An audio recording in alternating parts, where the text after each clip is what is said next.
अस्सलाम वालेकुम friends, welcome back to my channel. और आज हम मोमेंट के पास पेपर की प्रैक्टिस करेंगे, ठीक है। और इंशाल्लाह ताला हम इस टॉपिक को आज सही से समझ लेंगे, ठीक है। अच्छा, जो मैंने पास पेपर की क्वेश्चन निकाले हैं वो मोस्टली एमसीक्यूज़ हैं, बिकॉज उसके मोमेंट के मुझे थ्योरी के क्वेश्चन थोड़ा सा मिलना मुझे मुश्किल हो रहा था, ठीक है, क्योंकि उसके लिए फिर डिफरेंट उस पर जाना पड़ता, डिफरेंट एयर्स के पास पेपर में जाना पड़ता, तो it was something very hard, ठीक है। सो जब भी एमसीक्यूज़ के कुछ क्वेश्चन हैं, ठीक है, इंशाल्लाह ताला हम वो करेंगे और उसमें आप लोगों को ये मोमेंट पूरा समझ में आ जाएगा, ठीक है। अच्छा, शुरू करने से पहले एक चीज़ मैं आपको याद करवाना चाहता हूँ, ठीक है। अभी मैं उसको डिस्कस करते हैं। तो जो चीज़ मुझे डिस्कस करनी थी वो ये थी कि भाई कोई भी ऑब्जेक्ट, अगर उसकी स्टेबिलिटी को आपने चेक करना है, ठीक है, अगर आपने उसकी स्टेबिलिटी को चेक करना है, स्टेबिलिटी चेक, ठीक है, किसी भी चीज़ की अगर आपको स्टेबिलिटी को चेक करना है, सो फर्स्ट ऑफ ऑल आप उसकी बेस देखेंगे, ठीक है, चेक द बेस, ठीक है। किसी भी ऑब्जेक्ट की if you have to see the stability, ये कितना स्टेबल है, वो आपने सबसे पहले उसकी बेस चेक करनी है, ठीक है। Then check centre of mass. Centre of mass मैंने कल पढ़ाया था, ठीक है। सेंटर ऑफ मास क्या होता है? The entire mass of an object located at a point, ठीक है, किसी भी पॉइंट में जो कोई भी ऑब्जेक्ट है, ठीक है, उसका सारा का सारा मास उधर ही लोकेट करेगा। इसका मतलब क्या हुआ? इस सेंटर ऑफ मास है, जैसे कि फॉर एग्जांपल सर्कल का सेंटर ऑफ मास बीच में होता है, ठीक है। इसका मतलब क्या हुआ कि जो सर्कल है इसका सारा का सारा मास बीच में, ठीक है, entire mass of an object, ठीक है, उसका बीच में, तो सेंटर ऑफ मास ये था। सो फॉर अगर आपको स्टेबिलिटी चेक करनी है किसी भी ऑब्जेक्ट की, ठीक है, तो सबसे पहले आप उसकी बेस चेक करेंगे, देन उसका सेंटर ऑफ मास चेक करेंगे। अब इनकी भी कंडीशंस हैं, ठीक है। बेस अगर आपने चेक करनी है तो इसकी एक कंडीशन है कि बेस कैसी होनी चाहिए। अगर कोई भी ऑब्जेक्ट स्टेबल है तो उसकी बेस कैसे होगी, आपने ये भी देखना है, ठीक है। सो अब मैं आपको वो बता देता हूँ कि आप बेस में क्या देखेंगे। भाई देखिए, किसी भी ऑब्जेक्ट की आपको स्टेबिलिटी चेक करनी है तो उसकी जो बेस होगी ना, दैट शुड बी वाइड, ठीक है। Base should be wide, base should be wide, ठीक है, बड़ी होनी चाहिए, चौड़ी होनी चाहिए, ठीक है। And if you have to check the stability, तो उसके लिए आपको सेंटर ऑफ मास भी देखना पड़ेगा। सेंटर ऑफ मास देखने के लिए आपके पास क्या कंडीशन है? सेंटर ऑफ मास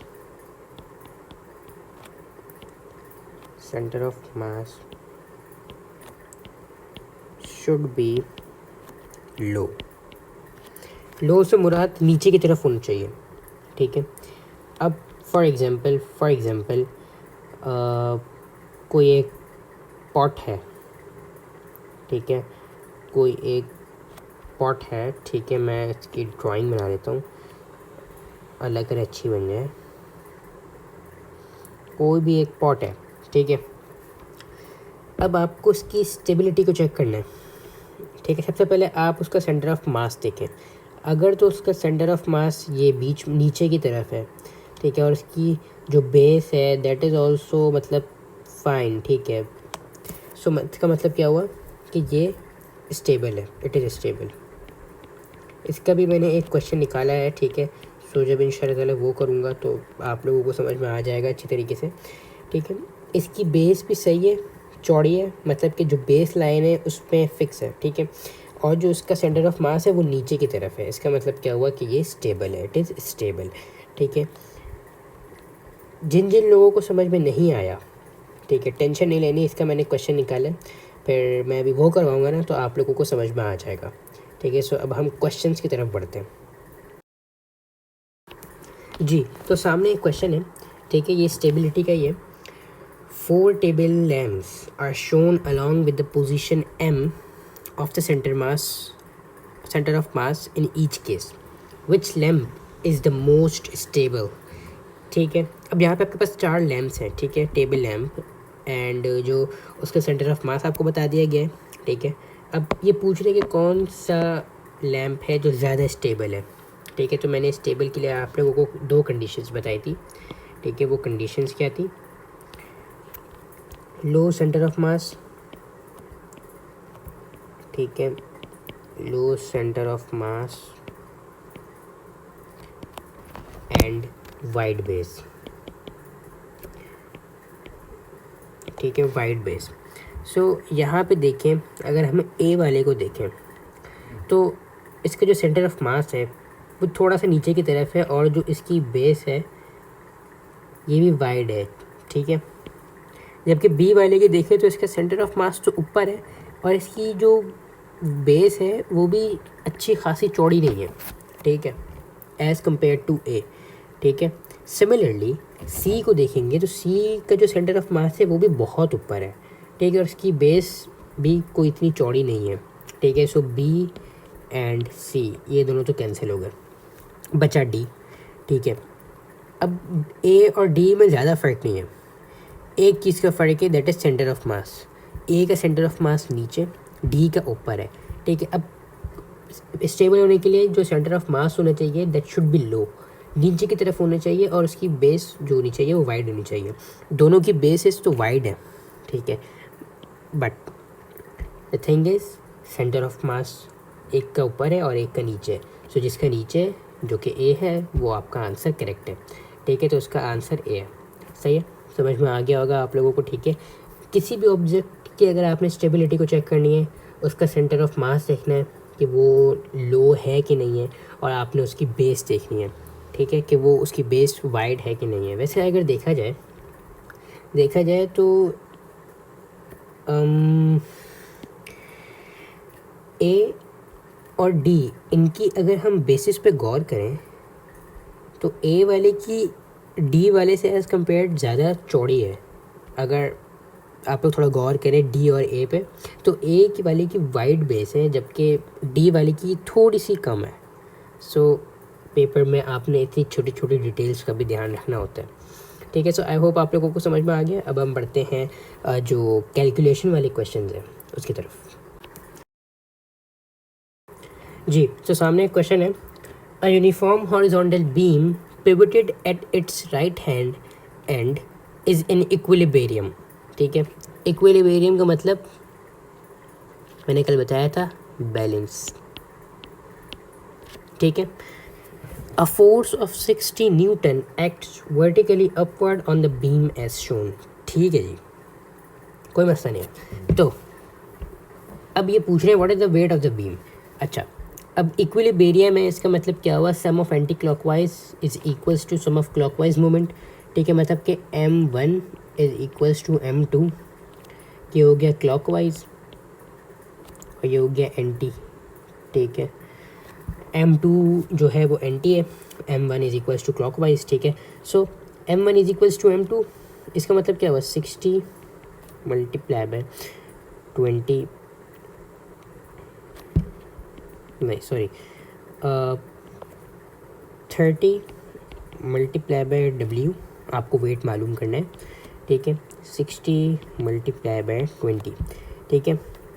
सो ये हो जाएगा 30, w हो जाएगा 120, 30 यहाँ पे इसके साथ मल्टीप्लाई हो रहा है, उधर जाके डिवाइड हो जाएगा, 1 ज़ा 40, ठीक है। सो 40 आंसर है इसका, ठीक है। आई होप आप लोगों को समझ में आ गया। इसमें सारा खेल प्रिंसिपल ऑफ मोमेंट का था, sum of anti clockwise moment is equals to sum of clockwise moment, ठीक है। और अकॉर्डिंगली फिर हमने इसको सॉल्व कर दिया। सो आई होप आप लोगों को ये क्लियर है। आगे चलते हैं जी। तो सामने एक और क्वेश्चन है, the total weight of the load and the wheelbarrow shown is 600 Newton. So what is the size of force F needed just to lift the loaded wheelbarrow? Okay, so यहाँ पे balance का कोई word use नहीं हुआ, principle of moment का कोई वो नहीं यूज़ हुआ वर्ड, ना तो इक्विलिब्रियम का यूज़ हुआ। इसका मतलब क्या है कि यहाँ पे प्रिंसिपल ऑफ मोमेंट नहीं लगेगा, यहाँ पे कुछ और ही होगा। ठीक है, यहाँ पे कॉमन सेंस लगेगी। ठीक है, और अब हम इसकी वर्किंग करते हैं। ठीक है, मोमेंट का फॉर्मूला क्या था? मोमेंट का फॉर्मूला क्या था? Moment is equals to force multiply by perpendicular distance from pivot, यही था। ठीक है, perpendicular distance from pivot, pivot ये रहा। ठीक है, ये इसकी फोर्स है। ठीक है, तो मतलब कि क्या होगा, 70 multiply by 600 is equals to 70 plus 50। अभी हमें ये फोर्स मालूम करनी है। ठीक है, ये रहा पिवट, तो यहाँ तक जाने के लिए पूरा डिस्टेंस चाहिए होगा हमें। ठीक है, क्योंकि परपेंडिकुलर डिस्टेंस फ्रॉम पिवट है। ठीक है, परपेंडिकुलर डिस्टेंस फ्रॉम पिवट है, जब भी हमें पूरा का पूरा पिवट से चाहिए होगा डिस्टेंस। ठीक है, सो 70 plus 50 will give 120 multiply by F. ठीक है, सो ये हो जाएगा 42,000 इज इक्वल्स टू 120 एफ, ये यहाँ पे आ जाएगा। ठीक है, तो आंसर विल बी 350 न्यूटन। ठीक है, आई होप आप लोगों को ये क्लियर है जी। So a question is saying a uniform metre rule is balance. Balance आ गया मतलब प्रिंसिपल लगेगा। ठीक है, बस आपने बैलेंस का वर्ड देखा, बस वहाँ पे प्रिंसिपल ऑफ मोमेंट लगेगा। ठीक है, a uniform metre rule is balanced by a 4 newton weight as shown in the diagram. ठीक है, what is the weight W of the metre rule? So इसमें सबसे पहले आप डिस्टेंस फ्रॉम पिवट निकालें। ठीक है, W तक जाने के लिए जो डिस्टेंस है पिवट से लेके दैट इज़ 40। ठीक है, 40 सेंटीमीटर।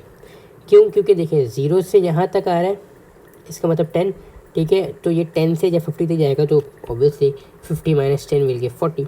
सही है, सो आपके पास 40 सेंटीमीटर जो है दैट इज़ योर आंसर। सही है, मतलब कि आंसर नहीं है, मतलब कि ये डिस्टेंस का आंसर है कि डिस्टेंस कितना है। अब सिंपल सा काम है, प्रिंसिपल ऑफ मोमेंट क्या कहते हैं? Sum of anti clockwise moment is equals to sum of clockwise moment. ठीक है, सो 40, ठीक है, 40 I mean sorry 4 multiply by 10 is equals to 40 W। ठीक है, ये हो जाएगा 40 is equals to 40 W। 40 cut गए, ये हो गया 1 न्यूटन। ठीक है, 1 न्यूटन है, बिल्कुल है, ए है। ठीक है, सो ये सिंपल सा काम था, कोई रॉकेट साइंस नहीं थी। बैलेंस का वर्ड देखा नहीं कि समझ में आ गया कि प्रिंसिपल ऑफ मोमेंट लगेगा M1 is equals to M2। ठीक है, सो आई होप आप लोगों को ये क्लियर है जी। सो यहाँ पे एक और क्वेश्चन है, the diagram shows a boy of weight 500 newton, ओए होए होए, sitting on a seesaw, he sits 2 metre from pivot. So जो ट्रायंगल है, ठीक है, दिस इज द पिवट, यहाँ से लेके यहाँ तक का इसका जो डिस्टेंस है दैट इज़ 2.0 मीटर्स। अब ये कह रहे हैं कि भाई आप फोर्स तलाश करें, what is the force needed to balance the seesaw. Balance का मतलब again M1 is equals to M2 which is sum of clockwise moment is equals to sum of anti clockwise moment. Simple सा काम है, now we will solve it. ये हो जाएगा 500 multiply by 2 is equals to 4F। ठीक है, हो जाएगा 1000 इज इक्वल्स टू 4F। 4 यहाँ पे मल्टीप्लाई हो रहा है, इधर जाके डिवाइड हो जाएगा, ये 1 से ये 250। ठीक है, सो इसका आंसर ए है। ठीक है, आई होप आप लोगों को ये क्लियर है। एक और क्वेश्चन है, ठीक है, which is the last question of today's video. ठीक है, क्योंकि ऑलमोस्ट सब कुछ ही कवर करवा दिया। ठीक है। सो ये बड़ा ही सिंपल सा क्वेश्चन है, state the principle of moment for a body in equilibrium. ठीक है, अब कल जो डेफिनेशन लिखवाई थी ना, बस वही लिखनी है और कोई काम ही नहीं करना, सिर्फ वही डेफिनेशन लिखनी है, that's it, your answer is complete. ठीक है, तो अब हम वो डेफिनेशन लिखते हैं। क्या लिखी थी? For a body to be in equilibrium condition, for a body to be in equilibrium condition, ठीक है, sum of clockwise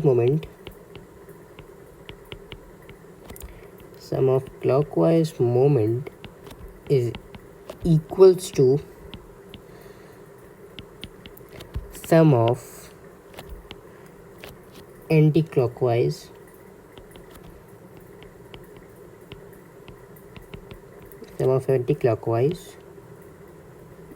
मोमेंट। ठीक है, सो पूरी आपने बस वही डेफिनेशन लिखनी थी कि किसी भी बॉडी को अगर इक्विलिब्रियम कंडीशन में होना है, मतलब कि बैलेंस अगर होना है, सो उसका sum of clockwise moment is equals to sum of anti clockwise moment. ठीक है, सो बस आज के लिए इतने friends. Thank you so much for watching my video. ठीक है, do subscribe and like my channel and share it with your friends, ताकि थोड़ा सा मेरा भी भला हो जाए। ठीक है, मेहनत लगती है, इतना आसान नहीं होता ये। ठीक है, so thank you so much for watching my channel. ठीक है, do subscribe and like my channel and share it with your friends. ठीक है, और अपना बहुत बहुत ख्याल रखें। ठीक है, और अल्लाह हाफ़िज़।